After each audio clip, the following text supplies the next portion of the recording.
சீர்காழி நகராட்சி கழிவுநீர் குழாய் அமைக்கும் பணியை தடுத்து நிறுத்திய பொதுமக்கள். சாலையை உடைத்து குழாய் அமைக்க எதிர்ப்பு தெரிவித்தும் கழிவுநீர் கால்வாய் அருகே குழாய் அமைக்க வலியுறுத்தியும் பணியை தடுத்து நிறுத்தினர்.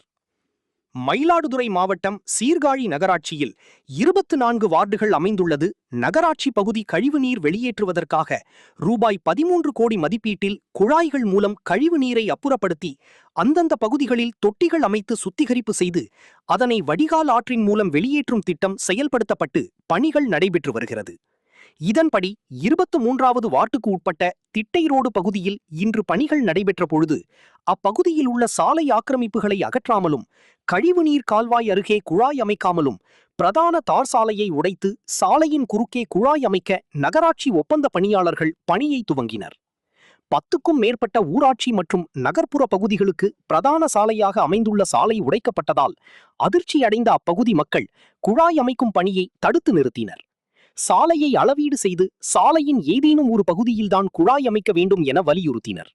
இதனை அடுத்து அங்கு வந்த நகராட்சி அதிகாரிகள் பொதுமக்களின் கோரிக்கைகளை குறித்து கண்டுகொள்ளாமல் பணிகளை உடனே செய்ய வேண்டும் என்பதில் மட்டுமே மும்முரம் காட்டினார்.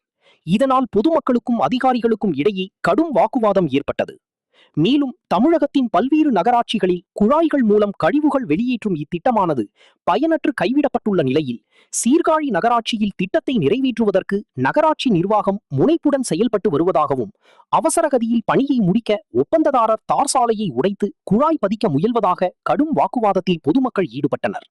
பணியை தொடங்குவதற்கு பொதுமக்கள் அனுமதிக்காததால் வேறு வழியின்றி பணியாளர்கள் மற்றும் நகராட்சி அதிகாரிகள் அங்கிருந்து திரும்பிச் சென்றனர்.